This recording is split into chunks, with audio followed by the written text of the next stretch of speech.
Évidemment, on ne peut pas. Quand on voit le mal qu'ont les gens qui ont travaillé 30 ans dans un bâtiment amianté à prouver que leur cancer du poumon est une maladie du travail, on imagine le mal qu'aurait quelqu'un qui serait victime d'un problème sanitaire lié à la consommation d'OGM, à prouver que c'est lié à la consommation d'OGM. Étant entendu que si l'OGM doit causer des problèmes à la santé, ce sera certainement pas, il ne fera certainement pas mourir subitement dans un cri de douleur. Ça va être des effets chroniques sur le long terme, qui vont être masqués par d'autres effets chroniques qui ont des origines très variées. Donc, affirmer qu'il ne s'est rien passé aux États-Unis, alors c'est bon, il n'y a pas de problème, ça c'est un énorme mensonge, d'autant plus quand c'est fait de la part de scientifiques, parce que le scientifique sait très bien qu'on ne démontre pas par l'absence. On démontre par une convergence d'absence ou par la présence, mais certainement pas par l'absence. On connaît tous un chauffeur routier qui, en 30 ans de carrière, n'a jamais égratigné son semi-remorque. On n'en déduit pas pour autant que les accidents de la route n'existent pas. Donc on ne démontre pas par l'absence sur une expérience ou sur un fait particulier. Il faut une convergence d'absence, donc des études qui ont été faites de manière très rigoureuse, avec des personnes contrôle dont on sait qu'elles n'en mangent pas, des personnes dont on sait qu'elles en mangent, d'autres personnes dont on sait qu'elles en mangent 2 fois plus, etc., avec les 2 sexes représentés, etc., etc., les tranches d'âge. Et à ce moment-là, après, on peut conclure en disant oui, effectivement, il y a un effet ou non, il n'y a pas d'effet.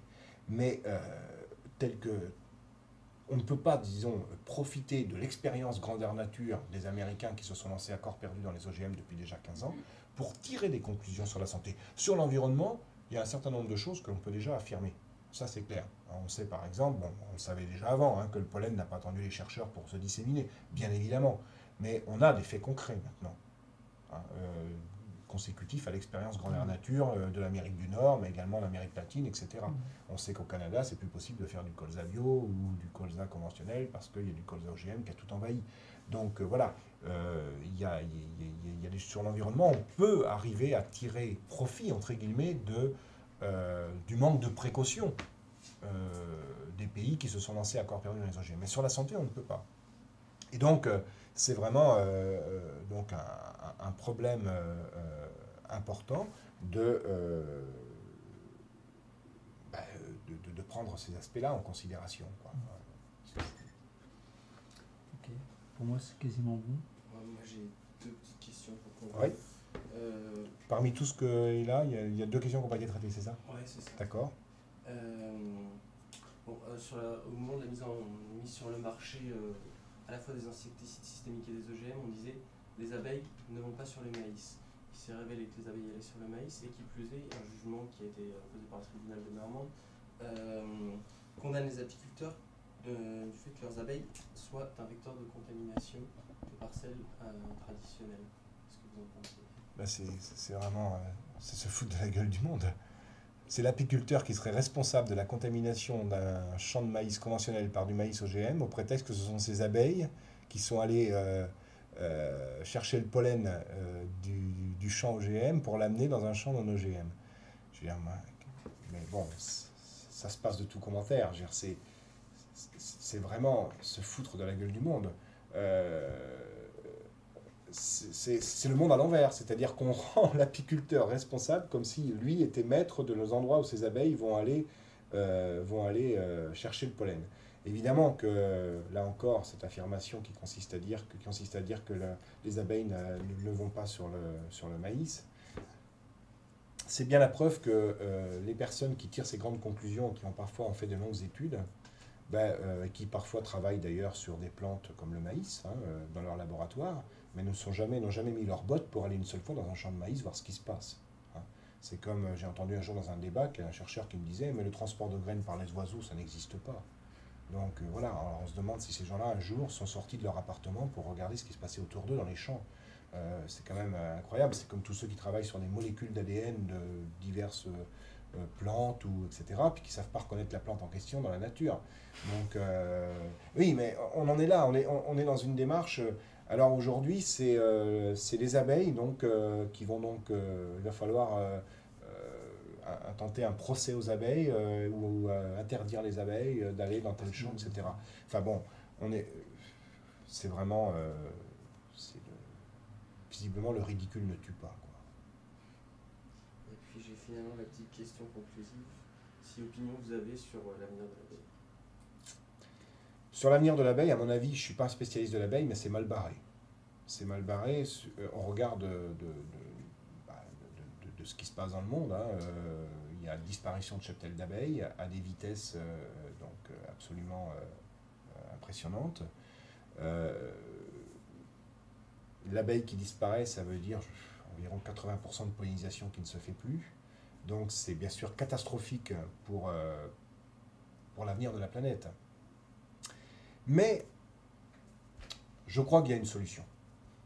Elle va venir de la science.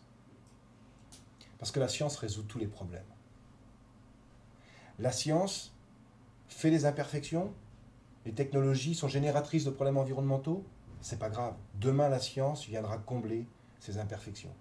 Et à mon avis, les chercheurs vont nous dégoter des abeilles qui seront domptées, qui n'auront pas le droit d'aller dans le champ de certains producteurs de maïs OGM et qui vont venir remplacer les abeilles que la nature nous a offertes. Parce que ces abeilles, finalement, elles pollinisent gratuitement, elles font en sorte que les plantes se reproduisent gratuitement. Et ça, c'est un énorme délit dans nos sociétés mercantiles que de se reproduire gratuitement. C'est de la concurrence déloyale pour le semencier. Il va donc falloir que le semencier ait la mainmise sur les abeilles. Et finalement, si la disparition des abeilles ici, c'est peut-être une aubaine pour le semencier, qui va nous offrir demain des abeilles donc, qui vont permettre de remplacer toutes celles qui habitent les ruches aujourd'hui. Je veux dire, enfin bon, c'est... Bon, je vais faire une boutade, mais on est dans cette logique de... Mais il y a fort à parier que ce genre de proposition nous arrive bientôt. C'est-à-dire que finalement, on va nous proposer des abeilles, je sais pas, génétiquement modifiées, qui vont permettre de faire telle ou telle chose, ou qui vont résister à tel insecticide accumulé par la plante, je ne sais pas. Hein, mais on est toujours dans cette fuite en avant. Un jour, j'avais apporté la contradiction à un collègue du CNRS, dans un débat, mais je n'étais pas le contradicteur officiel. J'étais dans la... Enfin, il n'y avait pas de contradicteur d'ailleurs, il faisait sa conférence. J'étais dans la salle avec des copains paysans. Et les copains paysans l'ont interpellé sur un certain nombre de points agricoles. Et puis moi, je suis interpellé un peu plus tard. Il a cru que j'étais aussi paysan. Et il nous avait parlé du saumon géant du Canada. Vous savez, ce saumon dont on a bidouillé le gène d'hormone de croissance pour qu'il devienne plus gros, qu'il grossisse plus vite. Et je lui dis, mais imaginons que c'est des poissons qui sont faits pour la pisciculture.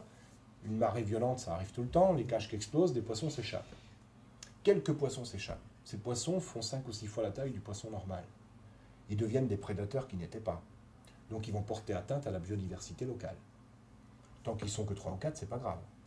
Mais comme ils sont beaucoup plus gros, qu'ils sont aussi plus agressifs, ils vont donc eux-mêmes lutter contre leurs propres prédateurs, et finalement, ils vont se reproduire plus facilement, ils vont avoir un avantage sélectif sur leurs congénères qui sont plus petits, et donc très vite, il n'y aura plus que des gros, avantage sélectif.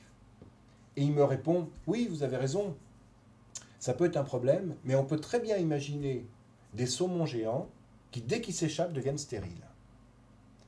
Alors je lui ai dit, il va falloir m'expliquer parce qu'il y a quelque chose, des techniques qui ont dû m'échapper et j'aimerais les enseigner à mes étudiants.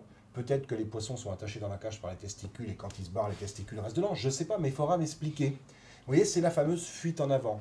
Tout comme pour les porcs, on nous dit les porcs polluent. Hein, en fait, ce n'est pas le porc qui pollue, hein, c'est le mode d'élevage. Si on met 200 porcs sur 50 mètres carrés d'une dalle de béton, ça pollue. Si on met 50 porcs sur 200 mètres carrés de lit de paille, ça pollue moins. Dans un champ, ça pollue encore moins.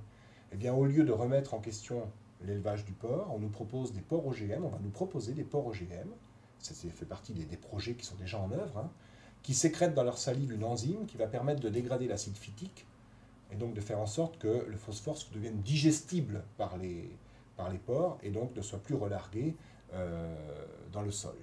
Voilà, vous voyez, toujours cette fuite en avant. La science va tout résoudre. Tout ça pour dire qu'avec les abeilles, à mon avis, il y aura sûrement une solution, il faut qu'on arrête de s'inquiéter. Faisons simplement confiance au monde de la recherche. Allons simplement mettre un cierge tous les vendredis, tous les samedis, tous les dimanches, en pensant à ces grands chercheurs qui vont nous sortir de la panade et qui vont nous trouver des solutions.